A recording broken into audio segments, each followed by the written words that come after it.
So ito yung ginawa natin, no? Axle stand on both sides, and then naka-choke yung kanyang front wheel, and then of course with the help of the hydraulic jack. This is 4 tons hydraulic jack, and then right, hindi masyadong kalat yung brake fluid. Ilagyan natin ng brake locking device. Nagpupush ng kanyang brake pedal para it's not messy enough, para hindi magkalat yung brake fluid once na tinanggal natin yung mga brake lines ito. So we're doing both sides brake lines. This is a BMW 07, failed on the NCT brake lines, advanced corrosion on the rear. So we're gonna do first the passenger side rear. Tinanggal natin yung niya, passenger side rear.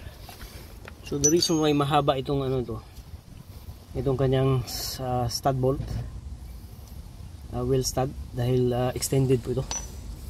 Meron kasi siyang, naglagay kasi siya ng spacer. This is 30. This is 30 mil yung kanyang thickness, no? So talagang mahaba,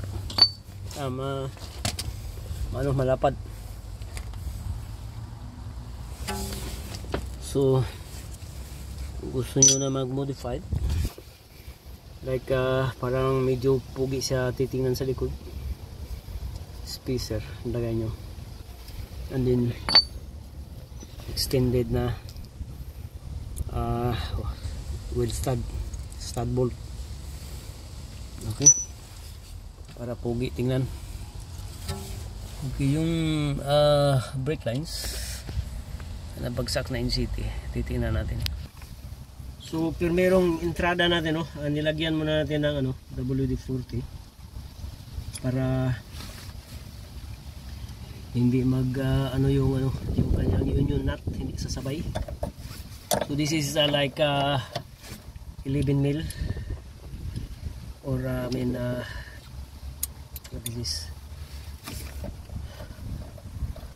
10 mil union nut. So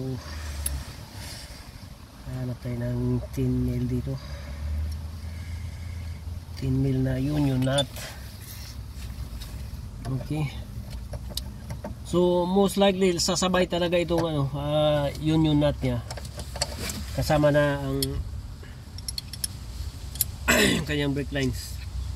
So more or less magpalit tayo ng brake lines din as a whole, kasi nga pagka nagtanggal tayo ng mga ganyan, sasabay din talaga yan, no? So yun yung mga scenario dyan. So kita nyo, sobrang tigas yan. Ang 60, ikutin natin back and forth.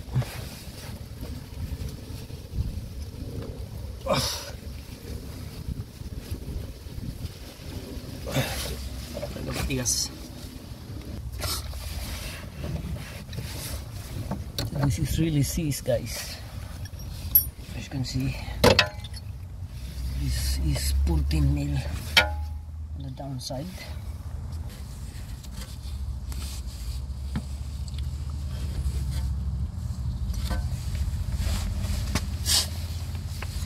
So 14 mil yung union nut na along with the brake hose, and then we're gonna wiggle this back and forth so it will just come loose, no? Like so. And then meron din tayong bucket na lalagyan. Like that. Okay, so it is loose.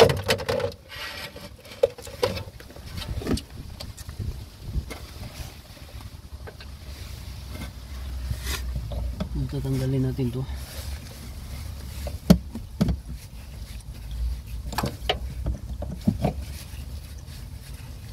there.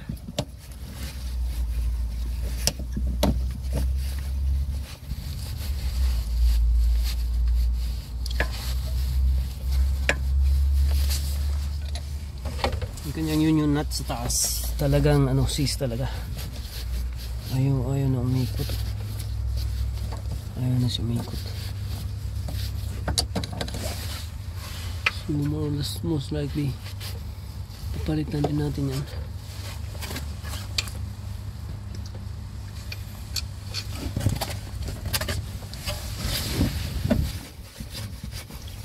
Kasi kita nyo, kahit anong gawin mo dyan,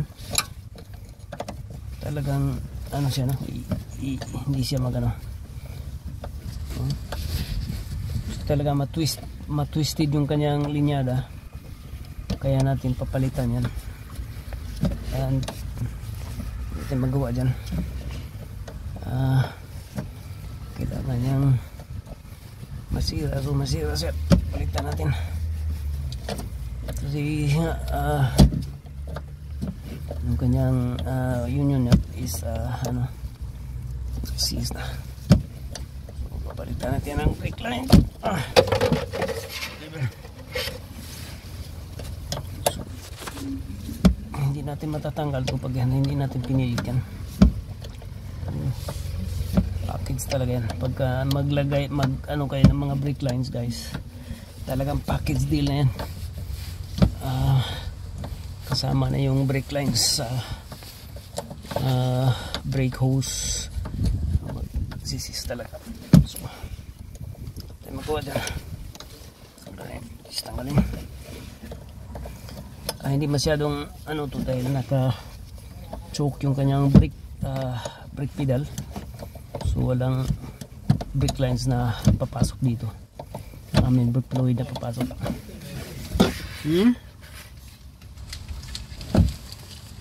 Yeah, okay. Dalawa daw. Yeah.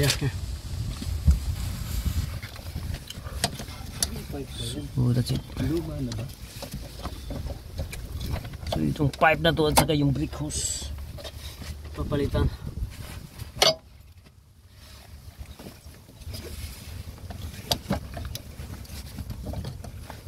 Ito nag-seize na ito.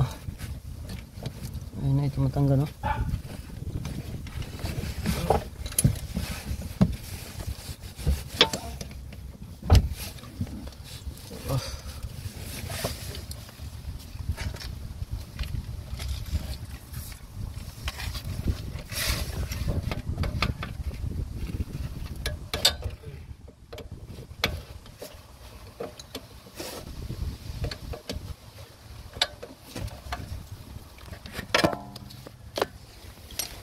Dahil hindi natin